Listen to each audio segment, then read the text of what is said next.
And hello, movie lovers, and welcome to the show. With me, I have Jess, or should I call you just Psycho Jess, based off of based off of what I see here. They're not mutually exclusive, so whatever you think. Okay, okay, sounds great to me. So tonight we're actually reviewing the 2000s movie Psycho, starring Christian Bale, and also, of course, William Dafoe was in this movie. Jared Leto was, which is also his breakout role in a sense, though, as well. When it comes down to Jared Leto being in this movie. And this movie had a budget of $7 million. It made 34.3 million. It was very critical. It was received critically well, and it also had a big cult following behind it afterwards. So, Yes. but yeah, this movie is set in 1987. The life of wealthy New York investment banker Patrick Bateman revolves around dining at trendy restaurants while keeping up with appearances for his fiancee Evelyn and his circle of wealthy and shallow associates, most of whom he hates. So, And gets confused with quite often. most definitely, we could definitely agree with Bateman when it comes down to coworkers and things like that. And when we're first introduced to him, you don't quite know what to think of Bateman at first, because you're not expecting someone like from a Wall Street kind of perspective or a lawyer kind of person. You're thinking American Psycho. You're thinking of maybe like a loose cannon kind of guy that's not dressed sharp or anything like that. Then as soon as you're in the bar setting with Patrick Bateman and he's over there with his other friends passing around business cards, looking at the shape of the business cards, and just being materialistic, it throws you for Well, a loop. I think like right off the bat, the movie opens with his dramatic monologue of his everyday routine, and you get this sense of, you get this perspective about him that he's so regimented. It's almost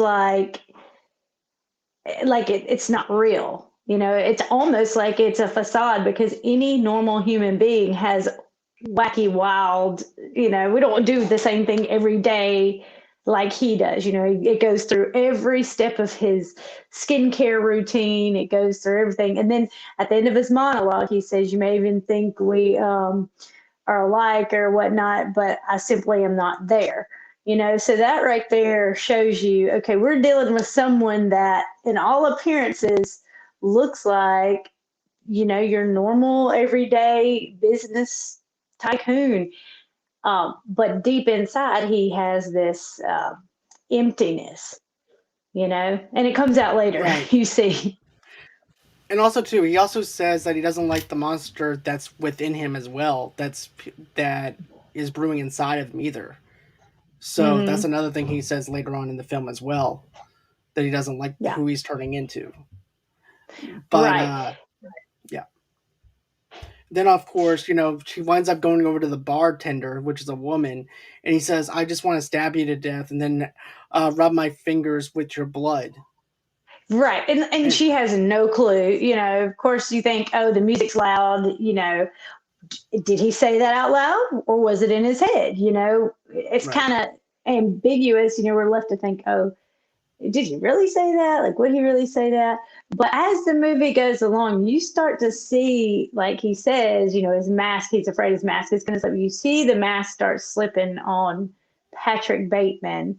You see how materialistic he is throughout the movie. Like you said, the business card, he was so obsessed with his business card. And he was so upset when someone else liked Paul Allen's better, that he got super jealous. If he couldn't get, he was so materialistic. If he couldn't get the best of everything, then nobody was going to have it. He didn't want anybody to have it. Exactly. It's all about him. Hmm. Absolutely. But like the bartender scene, and then when he's in the laundromat and he's yelling, he's like, "I will effing kill you," and the lady doesn't understand him and he's screaming. And then someone he knows comes in and he kind of changes. I was, I heard that he had based that, actually, my husband told me this, that he had based that character off of, um, oh, just in my mind, Tom Cruise on a show. I can't remember what show it was, but he saw it. He said just this overexcited type of person with nothing behind the eyes. So he based it off of Tom Cruise on that particular talk show. I can definitely tell that he based that off of Tom Cruise, to be honest with you, especially the way he's talking and things like that. Oh yeah, yeah. His little movements and things. I mean, it's hard. It's American Psycho, but it's hard not to kind of like Patrick Bateman. You kind of feel a little kindred spirit with him because he's so not understood. He constantly is called someone else's name, and that has to do with the yuppie culture back then. They're all collectively the same person. They all have the same haircut. They all have the same fancy suits. Their business cards are all the same. They all say vice president. Um, there's so much ambiguity in that, but you can just see they're all the same people. There's no individuality. And I think that's one thing that causes him to go so psychotic. He wants to be heard, he wants someone to understand him a little bit, but he can't, like, nobody does. Nobody respects his individuality, so even like the scenes where he has the prostitutes or whatever, what is he doing the whole time? Of course, he's narcissistic and, he's not there with them. And he's sadistic, but he's telling them the facts he knows about Whitney Houston's album. Like he's sitting there just spitting facts out because he's got to Right. be smart, the smartest person in the room. He's got to be the one in the know. He's got to be the best, and if he's not, Right. that bloodlust. Right. He's got to be the alpha male. He's got to show attention to himself. Also, too, another thing I want to mention is the Huey Lewis thing, and then him just going off the reviews. He's like mimicking reviews that he's read about Huey Lewis, about Phil Collins, and all that stuff, and it's just pouring out of him to make him feel more sophisticated and stuff like that, especially with the prostitutes. And the prostitutes don't even Yeah. care. It's like, look, Yeah. one prostitute is just like bored out of her Yeah. mind. It's like, I thought I came up here to do the deed, and you're not wanting anything but me listening to your commentary about Huey Lewis, Phil Collins. I don't care about that. Whitney Houston, nobody could. Right. Yeah, right. Exactly. But he And the paid way for that, well, the way he is in the restaurant scene when they're all sitting around talking about, the political issues, and he's like, "Oh no, that doesn't matter as much as this, and this. We need to end the world hunger and this and the nuclear arms race. And he just throws off all this stuff that everybody's like, okay, like, they weren't even really thinking that deep, but he's got to go always one up somebody. Exactly. And poor Paul though. Paul is just innocent. He's just showing his business card. Hey, look, do you want my business card? If you need anything, here's my business card. What do? They flaunt like they're getting baseball cards of who their favorite basketball player or baseball player is. He goes, just look at that texture. Look at that. You Look know, at how detailed. that's one of my favorite scenes, one of my very favorite scenes. And it's so stupid and comical, but it's so funny, but it's so realistic that that's how petty people are. He just instantly got pissed when they didn't pick his card. Did you notice he had to be the first one to say, I just picked him up from the printers, and he put it down and they're like, oh, nice. And he had some Nice. bone and like, say, oh, look. And then they all started kind of one-upping him a little bit. But when it was Paul Allen, he just got that jealousy, that rage built up with him. Especially the monologue. Right. Especially in the monologue part where he's like, wow, this has a watermark on it. Yeah. Yeah. And so going into the details of the font sizes and things like that, I'm like, whenever I'm handing the business cards, I'm like, I don't care. Well, and that's the funny thing about this movie is it's so satirical, but it's the satire of the yuppie culture of that time. Like, oh, you have that bag. Like when he was dragging the body out of the hotel, and there was a security guard there just kind of looking at him like, oh, that's Patrick. And he's so popular and so rich and he's so this that he didn't even notice the body bag, like the person being drug out. Then when he puts him in the trunk, puts the body in the trunk, the other one of his coworkers, oh, you have the I can't remember, it's not Armani, but it's some other bag, and they don't even notice it's a body. They're so wrapped up in the material things, oh, it's that kind of bag. So I think it's Exactly. so funny. It's so over the top that, but it's sad because there's a lot of people out there that are still in that mindset. Patrick Bateman being the epitome and basically the poster child for that type of yuppie, just Materialistic. materialistic wealth. He's the poster child. Right. And then of Nobody would course, guess he was a psycho. Nobody would guess he's murdering people because why would he? He's Patrick Bateman, He can get away with this because he's so, he's none of them would do that kind of thing, He's not a psycho. right. And also too, another thing I want to mention is this that I find interesting. He winds up going into this alleyway. He finds a homeless man, and the homeless man is broke. He goes, "Well, why aren't you working or anything?" He goes, "Because I was let go. I was fired." And next thing you know, he winds up stabbing him. Yeah, And yeah, then we kills him right there see, on the spot. Well, first he right, berates that was him. his, He berates yeah, him for being homeless, and down on his luck, and just kills him. After he gave the guy a little bit of hope. And so you think, oh man, maybe he's not that bad of a guy. And he's like, I can help you, but his help was to release him from his homelessness and kill him. right. Because I think he saw him like as a disease. So he's like, I'm going to release you from your disease that you are, since you're Mm, homeless, and I have all this money, and you don't. And basically, it's your fault that you got fired. It's your fault that you're homeless. So I'm just going to release you from your disease that you are and kill yeah, you. yeah, yeah, yeah. That's what Pretty I got from much. that. Well, sometimes I think maybe a little he might have seen himself a little bit in that homeless man. Like, Mm, the whole movie he like even at the end when he says this whole confession was for nothing. Because for those of you who haven't seen it, he eventually murders Paul Allen and goes on this killing spree. And then at the end, he confesses to his lawyer on the phone and everything, but nobody believes him. He even gets face to face with his lawyer, and then his lawyer's like, "No, I had dinner with Paul Allen in London 10 days ago. That's not possible." But then he goes to Paul Allen's, apartment where he hid the bodies, and of course it's cleaned out, and there's nothing in the paper about this. It's such a beautiful apartment in the prime right. region. And even the Nobody real says estate anything. woman, right? And there's even a real estate woman showing the house, and she's like, "Well, did you? How did you find out about this listing? Did you get this from the Times, or did you get this? How did you come here?" And he goes, "From the Times." Wrong. From You the need to get Times. out. You need to get out Yeah, now. she's like, no. But see, she saw him for what he was. And I think Right. him, and if you notice, and I'll go back to my original point, but if you notice, the people that he didn't kill are the ones who saw him for himself.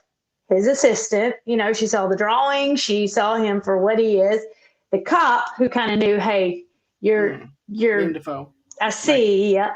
And then the real estate agent who was like, mm-hmm, yeah, You s- you need to leave.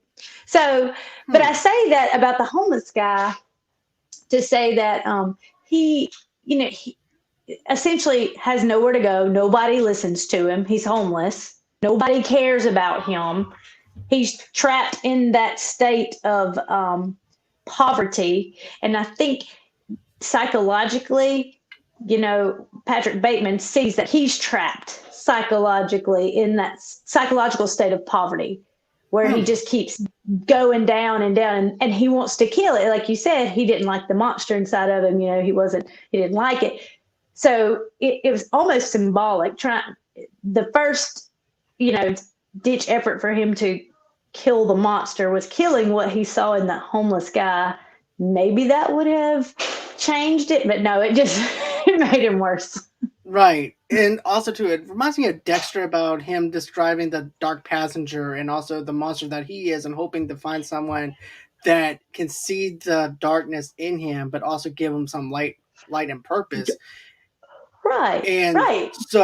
so with Patrick Bateman and everything, he sees the light in everybody that sees through him, in a Yes. sense, Yeah. Just like those three right? characters. And I just want to point this out. This is just how deep it is because now that you mentioned that, I never noticed that before until you brought up that point. But it's like I want help. I need help. I want someone to see through my flaws, to see through me, and Mhm. I don't want to cover this part up. I'm hiding it from my friends, but I want these people, these individuals, to see who I am underneath me, because these are actually Yes. strangers to him, to Hmm. see how And dangerous he like, actually is. exactly. And he said in the cab ride with his fiance, he even said, I just want to fit in, you know? So he's Hmm. trying so hard to keep up appearances. He talks about his mask slipping. And if you notice in the laundromat scene where Mm. he's cussing out, and then the lady comes in that he knows, she's like, oh, we need to get dinner. And he's like, okay, handle this for me. And he, right at the end, drops it, right as he's going out the door, smiles, smile, smile, and goes. And he even talked about that. Christian Bale talked about that he did that on purpose. He purposely wanted for people to see his mask slip in that moment. He did a lot of things for this role. This was his Hmm. breakout role, number one. Right, It right. almost didn't happen. Leonardo DiCaprio was supposed to be the American Psycho. Um, his teeth, he got his teeth done because he said, he's British, or, and he said, if I'm going to do this role, I want to have the look, and so he went and got his teeth capped and redone. Like, And it's perfect he did though a lot of because things. that explains the materialistic person that that character actually is, and that's a Yes, perfect yes, yes, yes. adaptation of a method actor that would do something Yeah, like that. and he holds his oh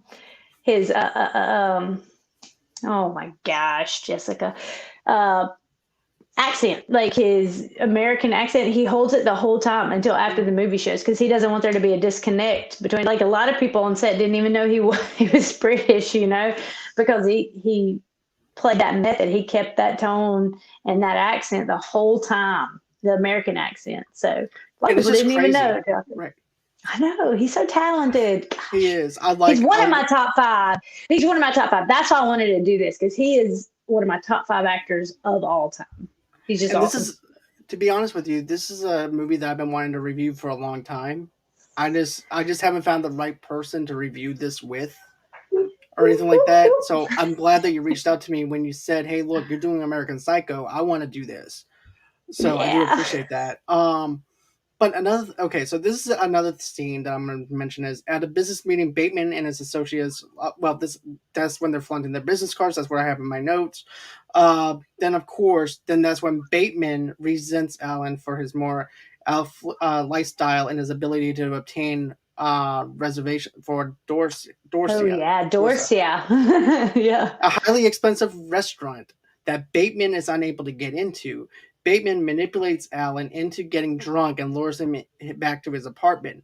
And this is what makes it But funny is while playing hip well, to be square. Yeah.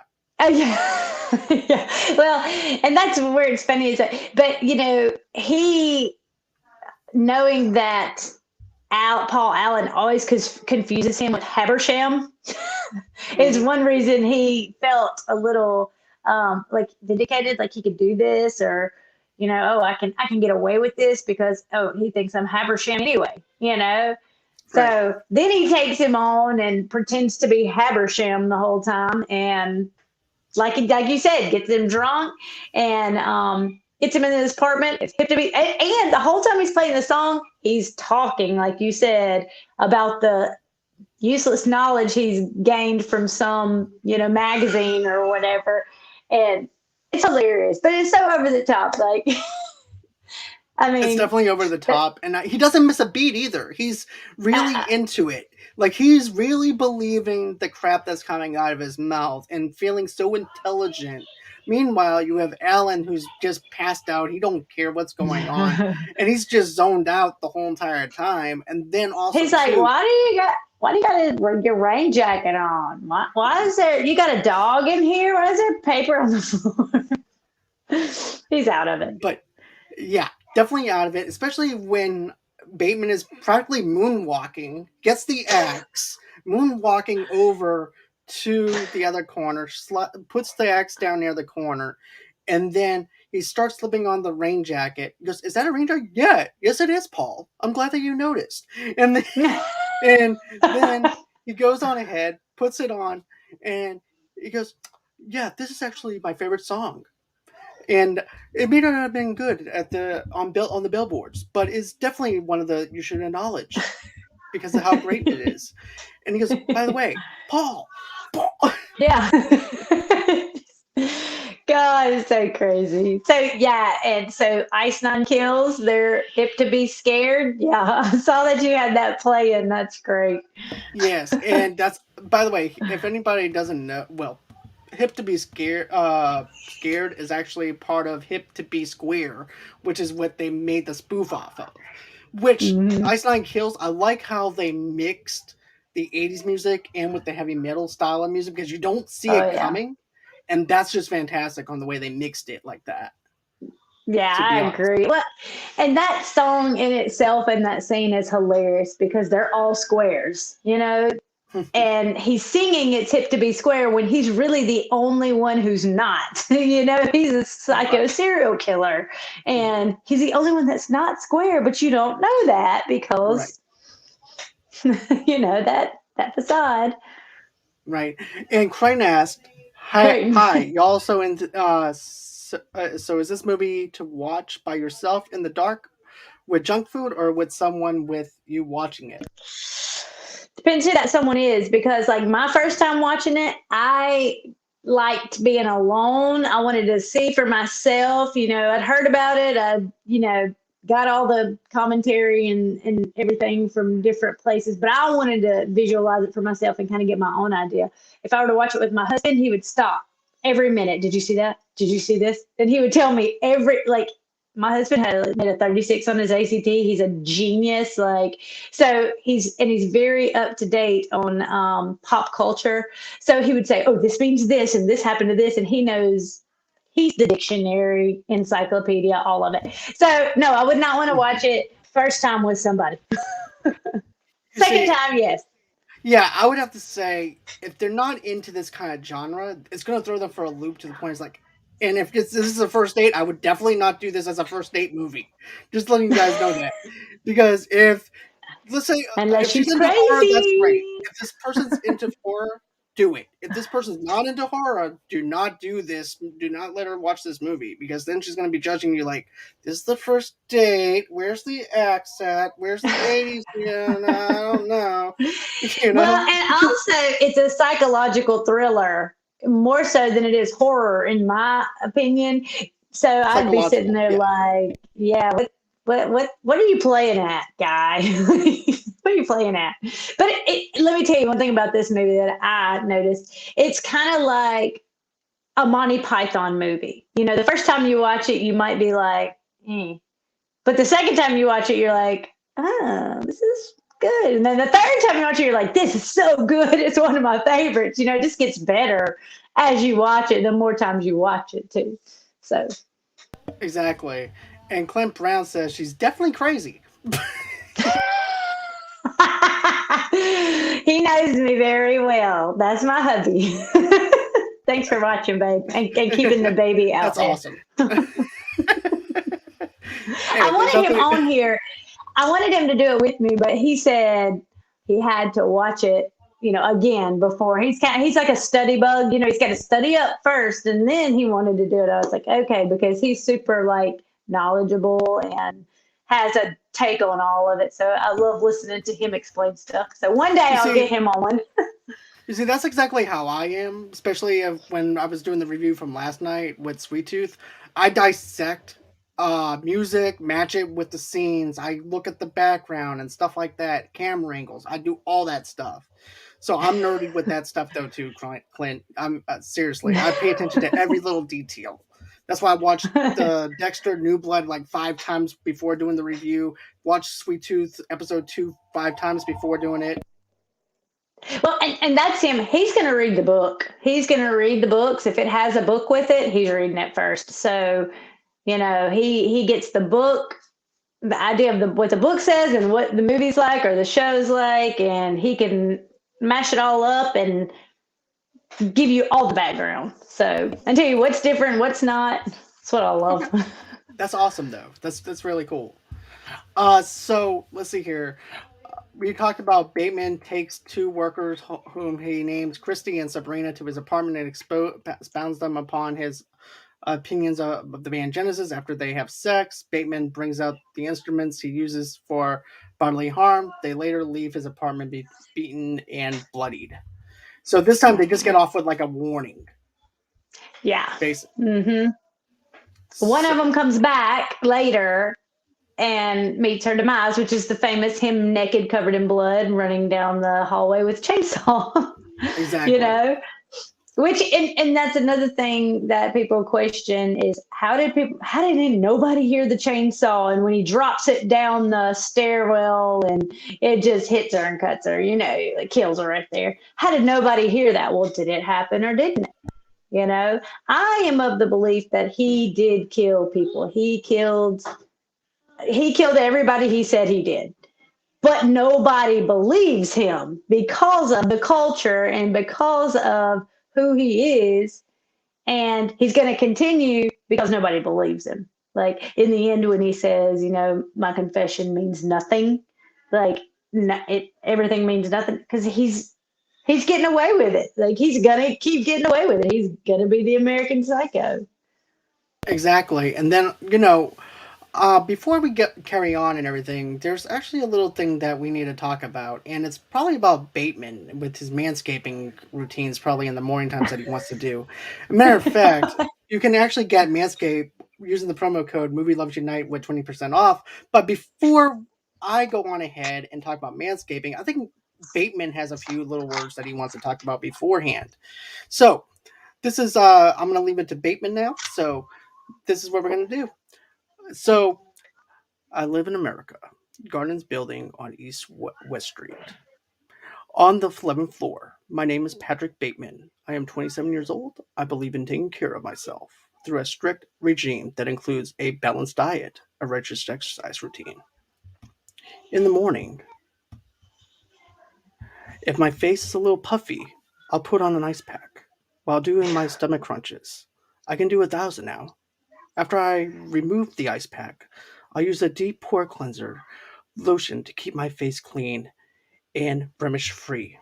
In the shower, I use the Lawnmower 4.0 to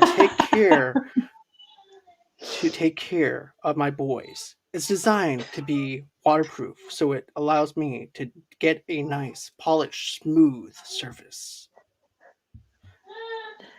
And also too, it allows me to get a nice polish and smooth finish. Applying the ball deodorant afterwards is a must, as the honey almond body scrub alongside the flotating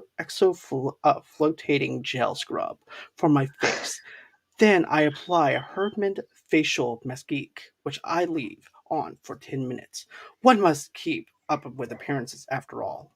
So that's why you need to have a Manscaped 3.0. Well, 4.0. And I always use an aftershave lotion with a little or no alcohol, since alcohol dries your skin out and makes you look more aged. Moisturizer comes next, followed by a blam, and finally a moisturizing protective lotion. There is an idea of Patrick Bateman, some kind of abstraction that the world sees as me, but there is no real me, only an entity, something illusionary. And though I can hide my cold gaze, and you can shake my hand and feel flesh gripping yours, because I used the Manscaped 4.0, and maybe you can ever sense our lifestyles are probably comparable, I simply am not there. But that you do see is still a quite dashing shave below the surface with the Manscaped 4.0. You also get engineering the ultimate groin and body trimmer by focusing on intelligent functionality. An incredibly comfortable grooming experience. Their fourth generation trimmer features a cutting edge ceramic blade to reduce grooming accidents. Thanks to their advanced skin safe technology, I now feel confident shaving my boys. This upgraded trimmer includes a multifunction on and off switch that can engage a travel lock. It also gives you the ability to turn the 4000 LED spotlight on and off when needed for a more precise shave, which is actually perfect for someone like me, Bateman, who loves to go and look at the hard to reach areas that people don't know where I'm cutting other people up into pieces.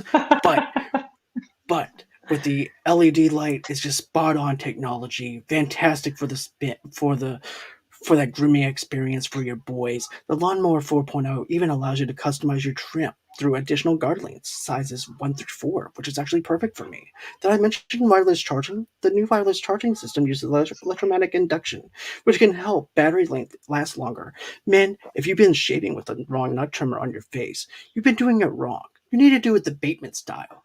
No person wants to end up with pubes in their mouth. Absolutely not. When I get my two prostitutes in my limo, I always wind up using my Manscaped before picking them up and giving them money. And it's actually the perfect time to make me time the best time and enhance your confidence with some nice smooth boys. Get 20% off plus free shipping with the code Movie Loves Unite at manscaped.com. Your balls will thank you. And John, you can go on ahead and take it from here. All right, thank you, Bateman. I do appreciate that. And you know it's good because Patrick Bateman is only going to have the best ball trimmer. So I'm just saying, What was that? ball. That's right. I use only the best because I am the best, and I use the best business cards because I am the best. I use the best of the best because I am the best. And guess Yep. what? You know what you want to do, Jesse? You want to use the best trimmer, especially shaving your boys down there. You'll get a fantastic shave. That's what I do every morning. I never let my boys get Good. wild. Never. That's good. We That's don't good. need You don't we don't want. need That's Chewbacca. good. No Chewbacca. Good. You don't want Chewbacca. You want to have a nice. You want to have a Bateman on you, What a and that's what you need. Bateman. And that'll be it for Manscaped 4.0. All right. So Oh, that's great. I'm thanks. going with the Bateman. The The Bateman Bateman. 4.0. Oh, that's great. Thanks. Oh, it's great. But yeah, I was practicing that at work like the whole time, like coming up with a monologue and changing the script. How do you keep a straight face? Here's the thing. I learned not to look at my screen so I don't let the other Well, person because I notice if I end up looking at you, I'm probably gonna wind up losing character. So therefore, I have to keep looking away so the way I don't. I see So yeah, that. Yeah, because so that was yeah. pretty funny. A couple times I was like, "That's funny." Thanks. My face. Because matter of fact, one of my friends actually code helped write the script for me though too. Because I'm like, what do you think of this? He goes, it can be better. It's great, but it could be better. Be better. Just like Wonder Woman. It's Wonder Woman 1984. It's good, but it could be better. So so he's like, let me help you out a little bit. So and then of course I improvised a little bit towards the end as well. So I'm so glad he helped you with your manscaping. me too. Well, not. I I see what you did there. mean, Okay, so let's get back on with the review. okay. so so the thing that I found the most haunting with this film is the fact that, Bateman's chasing this woman down with the chainsaw. He's naked. He has shoes on. He also too this woman just witnessed his colleague getting murdered in front of him as well. And so she's shocked by what she just saw, and then of course she runs out of the apartment, and then she's banging on the doors. No one's letting her in or anything like that. Nobody. But this also makes, and I have to agree with Crane on this. It is open to interpretation on a lot of the scenes, very much. And he goes, I Hmm. like to very much how he likes to shoot his movies. But here's the thing: this is what makes me think that it's just in his mind, because any person would open the door, especially when the woman is beating up. And I know I'm a heavy sleeper, but there's a chainsaw coming at. You can actually hear the chainsaw. But you Okay. have to remember, I'm going to interrupt. You have to remember where Patrick Bateman is, okay? He is in the middle of the yuppie culture of the time. He lives in what he Mm, thinks is one of the best places. So he's going to live around like minded people. So why would they care if there's a girl beating on the door and you hear a chainsaw? Like all the guys when they're sitting around talking about girls, there's no good girl, no hot women with good personalities, like that kind of thing. They're all like, why would they? Are they even home at that time? Are they out at one of the nice restaurants? It's kind of one of those things that's so over the top, but they want you to see how blind these people are mm, in that area. You think about it, of course, anybody in a normal society would probably like, what the heck's going on? But in his world, Patrick Bateman's world, where he is, they don't give a crap. They don't give a crap about anybody but themselves. And that's that's part true. of why, okay, but continue. You know what? You just debunked everything that I thought, so I'm gonna go with you on that. And here's the thing. And the debunker. I'm okay with here's. I'm glad that you ended up saying that though. Don't feel bad for changing my mind or anything like that because it does fit in with his character of the fact that these people are like-minded. They're just like Bateman. They are totally into themselves and Oblivious, just egotistical. oblivious. Hmm. Right. And also too, I mean, these people are some people that you don't want to meet out on the streets or anything like that. These are just very Right. egotistical people. These are the people that, there's a statistic out there that if you're more likely to, if you're attacked, out in public and there's a group around, you're more likely to not get help than if one person was there. It's kind of that mentality. It's almost like it's an inconvenience to these people because you'd be that girl who's about to be murdered is an inconvenience. She's interrupting our time, our night. We don't have time for that. It's almost like that, Mm, and they're just backwards, like you said, egotistical. Just they're almost what is the word when you well, they're detached. Ththey're detached from the society. reality that's Right. happening. Yeah, like Reality. this is actually happening. This girl's getting murdered. This is what I think. She's getting murdered, and they're detached. They're thinking this is an inconvenience. If I open that door, I'm going to have to do something. So why would I open that door? Right. I And then don't also care. right, and then as she's running down the stairs, you see Bateman chasing after her, and then he takes the chainsaw and he throws it Yeah, down the so stairs weird. and tries to get her, and then he winds up killing her, and then he winds up going over to that person's house that he killed from the beginning of the film, and of course that's when you find out that there's no bodies there. Everything is just spotless and clean. Everything is fine. Spotless.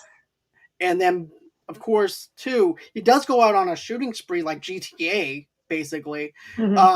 He was going to go on ahead, shoot a stray cat because the machine supposedly said, the ATM supposedly said, Feed it. uh, I Feed want, me. Feed me the cat.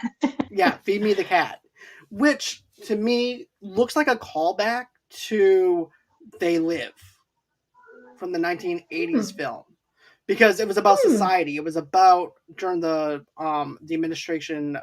It was during the Reagan era, where it was about Okay. rich people, society, and things like that.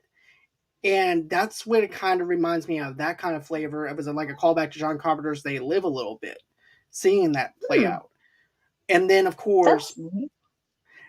then of course he winds up shooting this one person who has a dog, and then next thing you know, he goes into where the security guy is. He shoots him, and Shoots him. then Just shoot. shoots But then everybody. again, why would they care about the security guard? No, He's not there. I mean, he's not as important as they are. So, of course, nobody's going to think about that. When to the ATM scene, when it says, when it says, feed me the cat, I thought about Son of Sam. It Son of Sam that had the dog talking to him, or Yeah, what serial killer was? Okay, so that was I was Son of thinking Sam. so. Okay, so I was thinking Son of Sam. Well, he was a psycho serial killer.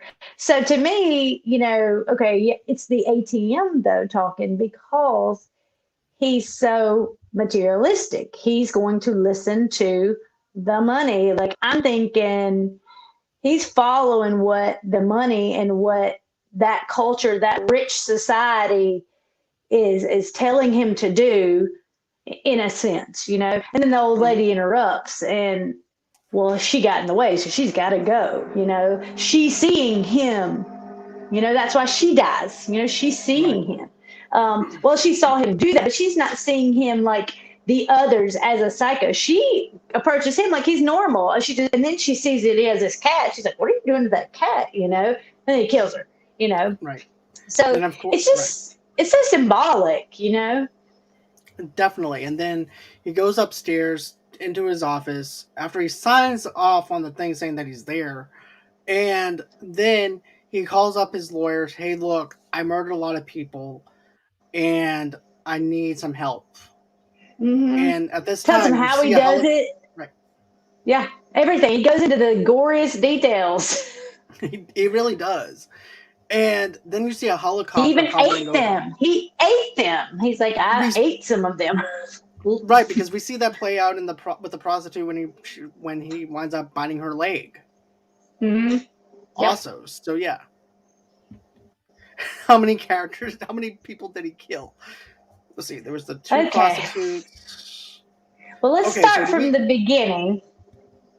The homeless man, the prostitutes, two prostitutes, the old That's lady, three. That's four. Paul Allen, Five. um, that one lady that he meets on the sidewalk and follows her. Do you remember that? She was Yeah, very just insignificant, but she was her that's because six. her The head, colleague. her head, the colleague. Wait, the colleague. Which colleague? Paul The Allen. one. No, there was the female colleague that he winds up trying to have the threesome with. So that's seven. Yes, yes, seven. The police officer. Did you count him? Yeah. Well, no, the police officer. That's Okay. eight. Um, So at least 10 people, I would say, I speculating mean, on yeah, at 10 least that we saw. But that doesn't we count the saw. dead bodies that we saw in the closet, in the body bags and stuff either. But I'm only counting the Yeah, ones that we saw. yeah. But yeah, he That's killed a good loads of people, and question. God knows how many times he's been killing and everything too. He's definitely a serial killer. We can put it that way. Yeah, Definitely. definitely. Let's see. Or zero. Clint said, or zero. Clinton. We talked about this in the shower German manscaping. while you were manscaping. I'm just kidding. Oh But yeah. I like how this movie is open to interpretation, and it doesn't matter who's right or who's wrong. Each person's interpretation can be different, and that's why I like Right. The Sopranos ending the way it ended was because it was open to interpretation. And so I liked how I this. couldn't deal with it. I couldn't deal with it. I could not deal with that. I need to know. I I'm think a Tony's female. did. We got to know. Well, yeah, probably, but I didn't like it.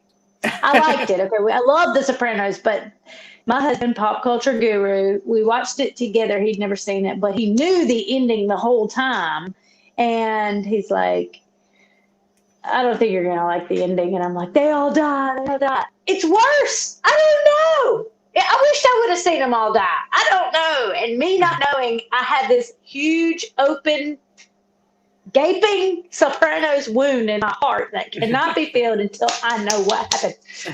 Anyway, But yeah. another. But as far as this movie goes, this actually had a sequel to this film, though, too.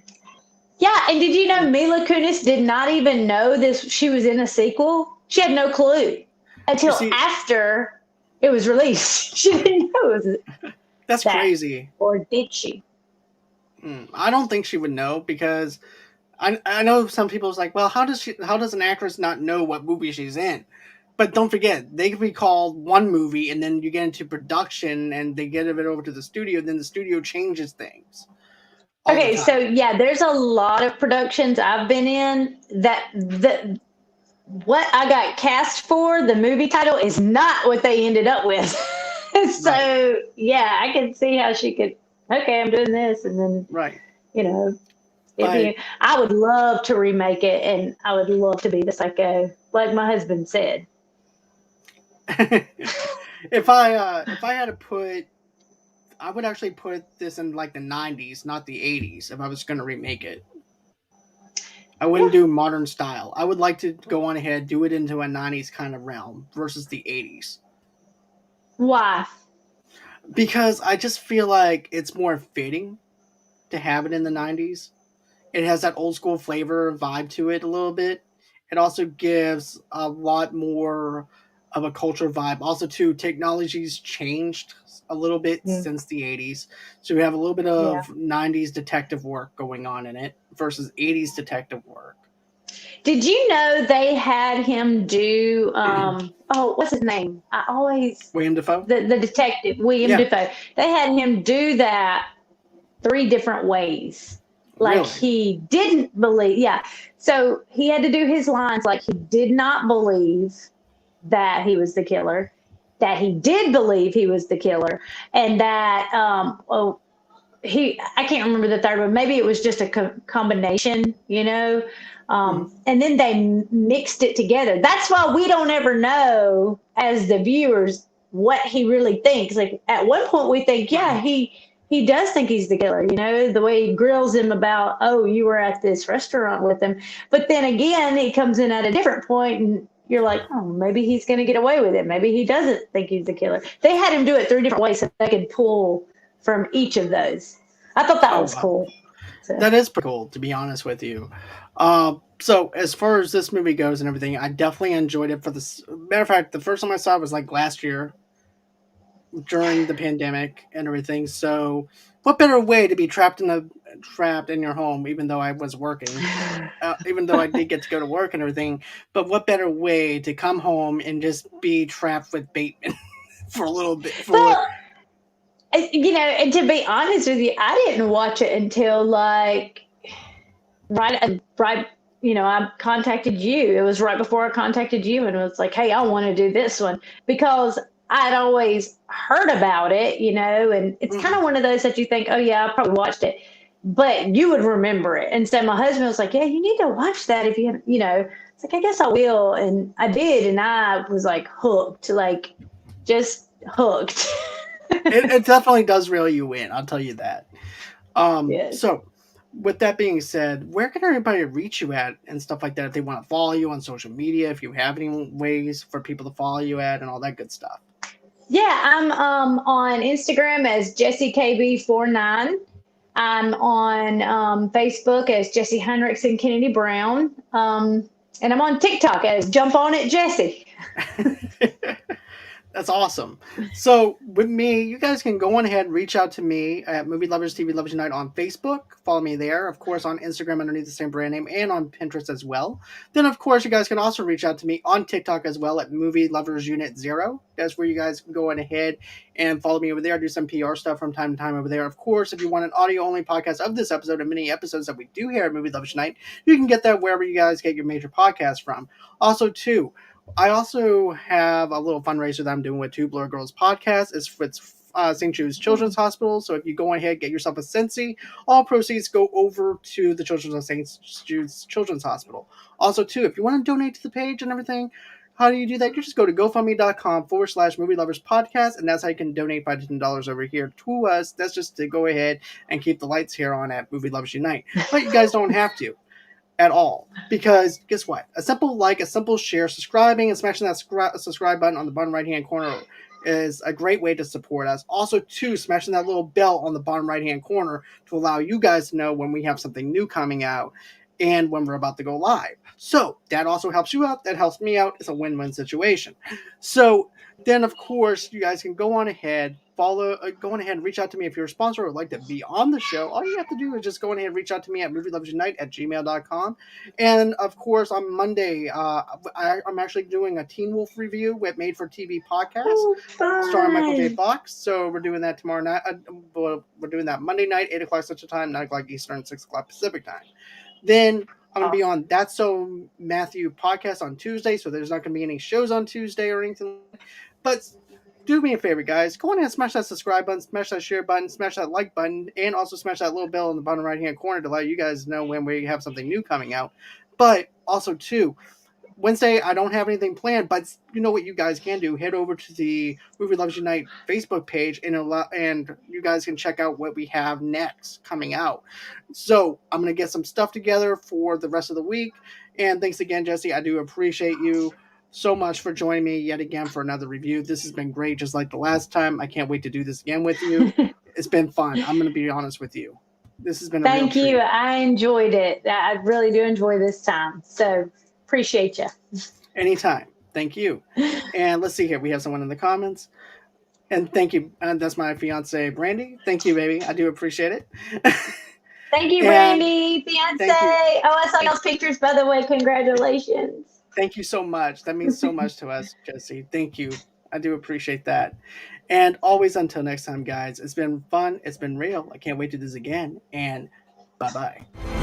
Bye.